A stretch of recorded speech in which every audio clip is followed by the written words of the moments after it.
നമസ്കാരം. അപ്പോൾ ഇന്നലത്തെ Paris Saint Germain versus Tottenham Hotspur UEFA super കപ്പിൻ്റെ ഒരു ഷോർട്ട് റിവ്യൂ ആണ് നമ്മൾ ഉദ്ദേശിക്കുന്നത്. നമുക്കറിയാം, ക്ലബ് വേൾഡ് കപ്പ് കഴിഞ്ഞതിന് ശേഷം ഒട്ടും പ്രിപ്പറേഷൻ ഇല്ലാതെ ഒരു പ്രീ സീസൺ ഫ്രണ്ട്ലി പോലും കളിക്കാതെയാണ് പാരീസ് ഇന്നലെ യുഎഫ സൂപ്പർ കപ്പിനായിട്ട് ടീമിനെ അണിനിരത്തിയത്. എന്നാൽ തോമസ് ഫ്രാങ്കിനടിയിൽ പുതുതന്ത്രങ്ങൾ പഠിച്ചുകൊണ്ട് Tottenham Hotspur 6 pre season matches കളിച്ചതിന് ശേഷമാണ് ഇന്നലെ കളിക്കളത്തിലേക്ക് ഇറങ്ങുന്നത്. അപ്പോൾ നമ്മൾ എക്സ്പെക്ട് ചെയ്തതിൽ കുറച്ച് വ്യത്യസ്തമായിട്ടാണ് ലൈനപ്സിൻ്റെ കാര്യത്തിലൊക്കെ പറയാമെന്ന് വെച്ചിട്ടുണ്ടെങ്കിൽ വന്നിട്ടുണ്ടായിരുന്നത് ടോട്ടനമിൻ്റെ സൈഡിൽ നിന്ന്. അതിന് മുമ്പത്തെ ഫിക്സ്റ്റേഴ്സൊക്കെ ബാക്ക് 4 വെച്ച് കളിച്ചുകൊണ്ടിരുന്ന ടോട്ടനം ഇന്നലെ പാരീസിനെയും എൻട്രിക്കേനെയും ഞെട്ടിച്ചുകൊണ്ട് ഒരു ബാക്ക് 5 സിസ്റ്റത്തിലേക്ക് മാറി. അപ്പോൾ നമുക്ക് തോമസ് ഫ്രാങ്കിനെ പ്രീമിയർ ലീഗ് കണ്ടു വളർന്നിട്ടുള്ള ആൾക്കാരാണെന്ന് വെച്ചിട്ടുണ്ടെങ്കിൽ, അല്ലെങ്കിൽ കണ്ട് ശീലിച്ചിട്ടുള്ള ആൾക്കാരാണ് എങ്കിൽ മനസ്സിലാക്കാവുന്ന ഒരു കാര്യമാണ്, തോമസ് ഫ്രാങ്ക് ബാക്ക് 5 സിസ്റ്റം കളിക്കാനും കംഫർട്ടബിൾ ആയിട്ടുള്ള ഒരു മാനേജറാണ്.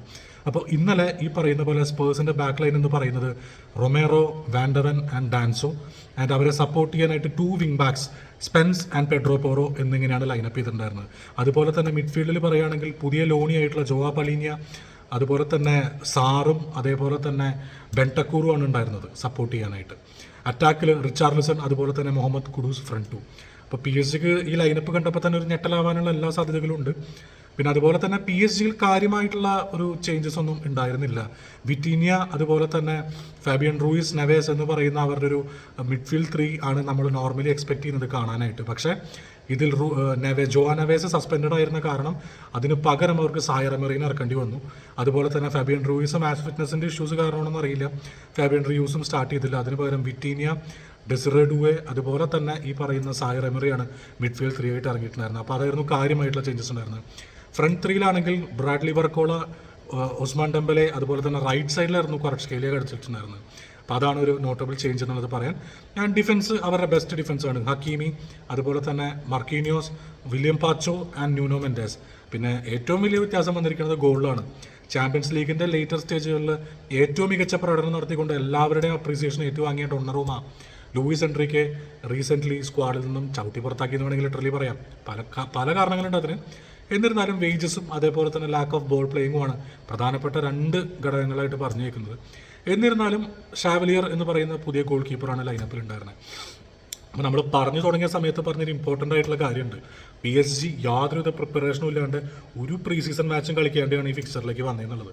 ആൻഡ് അത് ഇവിടെ ഉണ്ടായിരുന്നു താനും. കാരണം ടോട്ടനം ടോട്ടലി ഫിസിക്കലി ആണെങ്കിലും ഒരു ഷാർപ്നെസ്സിൻ്റെ കാര്യത്തിലാണെങ്കിലും പി എസ് ജിനെ ഔട്ട് പ്ലേ ചെയ്തു എന്ന് തന്നെ വേണം പറയാൻ.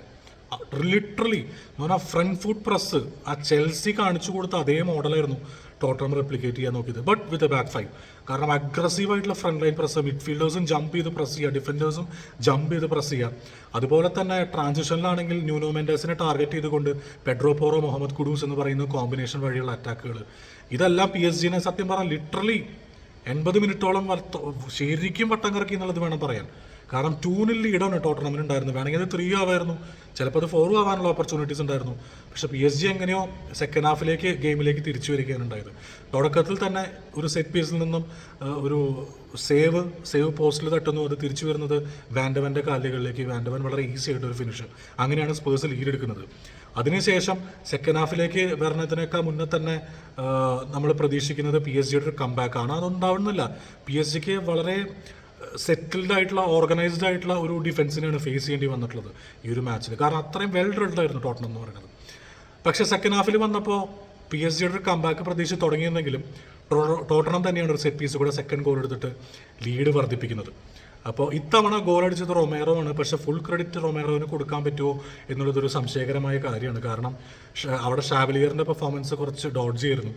സേവ് ചെയ്യാൻ പറ്റാവുന്ന ഒരു ഹെഡറായിരുന്നു. പക്ഷേ അത് ഗ്രൗണ്ടിലേക്ക് ആയത് കാരണം കുറച്ച് ശ്രദ്ധ ഒന്ന് പാളി എന്നുള്ളത് വേണം പറയാൻ. അങ്ങനെ വളരെ ഈസി ആയിട്ട് റൊമേറോ 2ാമത്തെ ഗോളും കൂടി അടിക്കുകയാണ്. ഇതിനുശേഷം ചാൻസുകൾ ഇരു സൈഡുകൾക്ക് കിട്ടിയെന്നുണ്ടെങ്കിലും കൺവേർട്ട് ചെയ്യാനായിട്ടുള്ള ഒരു ക്വാളിറ്റി 2 സൈഡുകളും കാണിക്കുന്നില്ല. പക്ഷേ കളിയുടെ ഗെയിം ചേഞ്ചർ പ്രോപ്പറായിട്ട് അവിടെ വരുന്നതെന്ന് വെച്ചിട്ടുണ്ടെങ്കിൽ തോമസ് ഫ്രാങ്കിന് മിസ്റ്റേക്ക് പറ്റിയതാണോ എന്നുള്ളത് അറിയില്ല. മുഹമ്മദ് കുഡൂസ്, റിച്ചാർലിസൺ എന്ന് പറയുന്ന പ്ലേയേഴ്സ് 2 പേരും സബ്സ്റ്റിറ്റ്യൂട്ട് ആയത് പോയതിന് ശേഷം, വേണമെങ്കിൽ പലീനിയും പറയാം, പോയതിന് ശേഷം ടോട്ടനം ഒരു ഡിഫൻസീവ് മോഡിലേക്ക് മാറി. ഈ ഡിഫൻസീവ് മോഡിലേക്ക് മാറിക്കഴിഞ്ഞപ്പോൾ പി എസ് ജി കുറച്ചുകൂടി ഫ്രഷർ ലെഗ്സ് ലൈക്ക് ലീ കാങ്ങൻ, അതുപോലെ തന്നെ ഗൊൺസാലോ റാമോസ്, അതുപോലെ തന്നെ എംബായെ, ഇതുപോലുള്ള പ്ലേയേഴ്സിനെയൊക്കെ ഇറക്കി വിട്ടുകൊണ്ട് ശരിക്കും വിൽ ഹാവ് എ ഗോ എന്നുള്ള രീതിയിൽ ഒരു അപ്രോച്ച് നടത്തിയപ്പോൾ 2 ഗോളുകൾ 85-ും 93-ാമത്തെ മിനിറ്റിൽ അടിച്ചുകൊണ്ട് പി എസ് ജി തിരിച്ചു വരികയാണ് ഉണ്ടായത്. ലീ കാങ്ങൻ ബോക്സിൻ്റെ പുറത്തുനിന്നും വളരെ മനോഹരമായിട്ടുള്ളൊരു ഷോട്ടിലാണ് ആദ്യത്തെ ഗോൾ അടിക്കുന്നത്. അതിനുശേഷം ഗോൺകാലോ റാമോസിൻ്റെ ഒരു ഹെഡറും 93-ാമത്തെ മിനിറ്റിൽ. സ്പേഴ്സിനെ എന്തുകൊണ്ടാണ് ബോട്ട്ലേഴ്സ് എന്ന് വിളിക്കുന്നത് എന്നുള്ളത് ഡിഫൈൻ ചെയ്യണ പോലത്തെ ഒരു ഫിനിഷായിരുന്നു കളിക്ക്.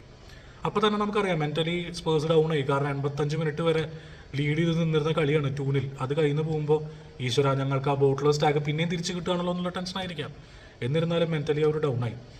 ഡൊണ്ണറൂമ ഇല്ലാതെ പെനാൾട്ടി ഷൂട്ടൗട്ടിലേക്ക് പോകുമ്പോൾ ഞാനൊന്ന് സംശയിച്ചു, ഈശ്വര ഷവലിയർ ഓൾറെഡി ഒരു മിസ്റ്റേക്ക് വരുത്തിയതാണ്, അതിൻ്റെ പ്രഷർ ഉണ്ടാകുന്നു. പക്ഷെ ഒരിക്കലും ഉണ്ടായില്ല. ഷവലിയർ വളരെ നല്ല പോലെ തന്നെ ആ ഒരു കർത്തവ്യം ഏറ്റെടുത്തുകൊണ്ട് നിർവഹിച്ചു.